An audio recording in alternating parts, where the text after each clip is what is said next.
A global superstar, a hip-hop mogul, a cultural icon, sentenced in a federal courtroom. 4 years. That's the number. But here's the truth. He wasn't just sentenced for who he is. He was sentenced for what he did. Flying women across state lines for sex, running orchestrated freak-offs with drugs and cameras rolling, and living a double life that looked glamorous on the outside but read like exploitation in the record books. Today, we're unpacking how Sean Diddy Combs went from bad boy records to a Bureau of Prisons register number, and why the judge stopped at 50 months instead of 14 or 11 years. Every legend has 2 versions. One is the mixtape, chart toppers, billion-dollar deals, and an empire that shaped culture. The other is the behind-the-scenes ledger. Who got hurt? Who got silenced? Who paid the cost of that empire? On October 3rd, 2025, those 2 versions met head-on in a New York courtroom. And the one with receipts is the one that mattered. Judge Aaron Subramanian didn't do headlines. He did law. He told Combs straight up, "You're not being sentenced for racketeering or sex trafficking. The jury acquitted you there.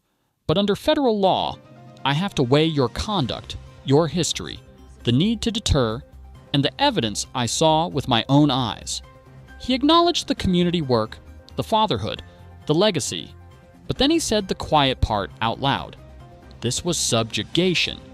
This was abuse. This was a pattern. And with that, the number was written.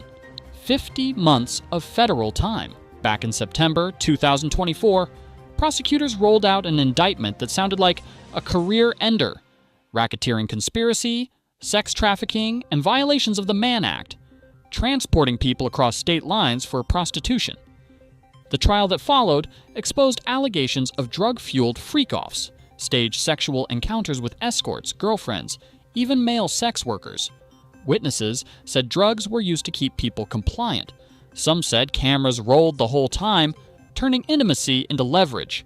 There were also testimonies about physical abuse, like the hotel's surveillance video showing Combs assaulting Cassie Ventura. Other women described threats, intimidation, and violence. But here's the legal bottom line. The jury didn't convict him of racketeering or sex trafficking. Those charges require proof of force, fraud, or coercion at the highest standard. Instead, they convicted him on 2 counts of transporting individuals for prostitution. Those alone carry up to 10 years each. That's what the sentence is built on. So let's be crystal clear. What was proven in court? Interstate transport for prostitution. He arranged flights and travel for women and escorts with the purpose of sex work, orchestrating freak-offs. Testimony showed he hosted planned sex events in hotels, mixing drugs, escorts, and video recordings. Drug-linked coercion. Witnesses described being plied with substances to lower resistance or keep them participating. Physical abuse tied to control. The Cassie Hotel video was one piece. Others testified to violence behind closed doors. Filming sexual acts. Evidence showed encounters were recorded, sometimes used for leverage or intimidation. The jury said yes to the transportation charges. The judge said, "The rest may not have been convictions, but the testimony was credible enough to weigh at sentencing." And that's what anchored the 50-month decision. Lots of defendants come in with a story of one bad night. Combs came in with a lifestyle. The court saw repetition, not chaos, but choreography. Good deeds didn't disappear. The scholarships, the music, the industry doors he opened, all real. But the pattern outweighed the persona, and that's why mitigation became a dimmer switch, not a reset button. His team tried everything. Letters from his kids, a slick video showing his charity work, pleas about his legacy and rehabilitation inside prison. They even highlighted programs he started behind bars to help other inmates. That effort mattered. It probably kept him from getting 7 or more years. But it couldn't erase the fact that even after civil suits were filed and an apology video hit the internet, new abusive episodes surfaced. The judge said it plain, "You had chances to stop. You didn't." The math works like this. Prosecutors pushed for 11 years. The defense begged for 14 months. Probation recommended something in the middle. The judge landed on 50 months, just over 4 years. With time served, approximately 14 months already, that means about 3 more years if he behaves. Good time credits could shave it lower, but this isn't a walkout. It's real prison time, with a $500,000 fine and post-release supervision attached. This case proves something bigger. We don't live in the PR era anymore. We live in the receipts era. For years, celebrity reputation outmuscled allegations. But now, and screenshots, testimony, surveillance videos, they travel faster than press releases.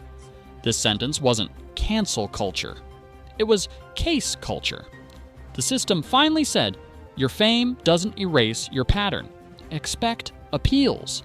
His lawyers will argue technicalities, maybe even take issue with how the judge weighed acquitted conduct. But appeals aren't magic. Unless a clear error pops, the 50-month number stands. In the meantime, Combs does federal time like anyone else. Programs, work assignments, lock-ins.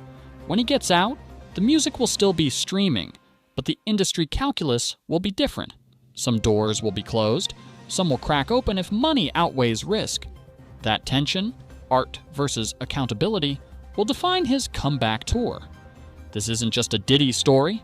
It's a mirror for an industry that's too often shrugged while stars spiraled. Silence was loyalty, until silence became evidence. Labels, brands, and collaborators now have to decide whether this is a cautionary tale or just another chapter in the long book of celebrity scandal. Bounce back. If it's the latter, the cycle repeats. Here's the messy part. 2 things can be true.